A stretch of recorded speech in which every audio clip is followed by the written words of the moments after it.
God.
Come with me to get my hair done with the DJI Osmo Pocket 4P to test it out and tara!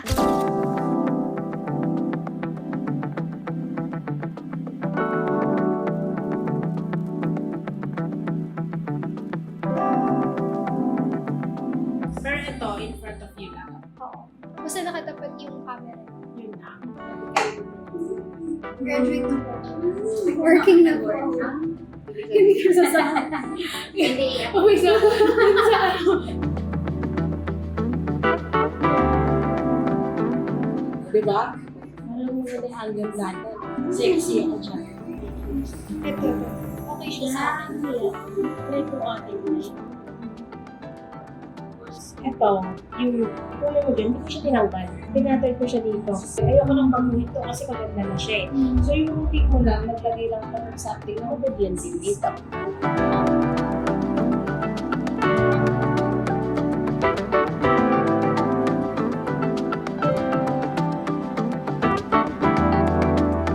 So, going home, nag-mall kami. And gamit ko yung Osmo Light.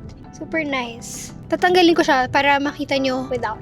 So, ito yung itsura kapag walang light na gamit. There.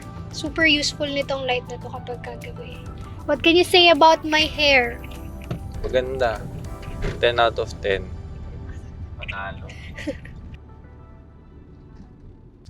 Show your teeth. Hello, Bugs Bunny. I'm going to my grandma's birthday. Where's your grandma? Yeah.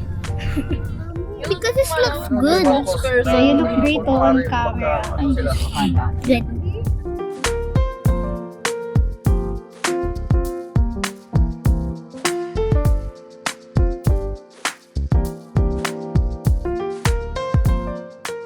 Swiss cheese and Parmesan cheese. Cheese is burger in the whole Bulacan. Swiss cheese.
Hey everyone, I've been using the DJI Osmo Pocket 4P for the past few days, and I think I've tested it enough to finally share my first impressions. One feature I was really excited to try is the dual camera system. You have the primary camera, which is what I've been using most of the time for everyday shots, and then there's the zoom telephoto camera, which is great when you want to get closer to your subject without actually moving. It gives you a different perspective and makes it easier to capture more cinematic looking shots. I also really like the new magnetic fill light. It's such a simple accessory, but it's actually really useful, especially when you're filming indoors or somewhere with not so great lighting, just like this footage. Another thing I appreciate is the 103GB of built-in storage. I don't have to think about bringing a memory card. I can just grab the camera, turn it on, and start filming. With the memory cards becoming more expensive these days, having 103GB of built-in storage is definitely a big plus. Now let's talk about Active Track. I think it's one of the coolest features because it lets you film yourself without needing someone behind the camera. Although I did run into one small issue while testing it, there was a clip where I was using tracking on myself, but because there were two other people beside me, the camera briefly switched and started tracking one of them instead. I did some research afterward and found out that there's actually a subject memory profile feature that's supposed to help the camera recognize and prioritize the person you wanted to follow. Of course, I can't forget about the 3-axis mechanical stabilization. This is honestly one of my favorite things about the camera. Even while walking, the footage stays incredibly smooth, so it actually feels like you're carrying a full-sized gimbal. And finally, the video quality. The footage is really sharp, the colors look natural, and the dynamic range is impressive. Everything just looks clean straight out of the camera even before editing, which makes the whole workflow so much easier. Overall, I've really been enjoying the DJI Osmo Pocket 4P so far, and I'm excited to keep using it for my travel videos and everyday content. I hope you enjoy watching me unbox, test, and share my first impressions of the DJI Osmo Pocket 4P. If you have any questions about the camera, leave them in the comments below. And if there are any features you'd like me to test next, let me know because I'd love to make more videos about it. Thank you so much for watching and see you on the next one. Bye!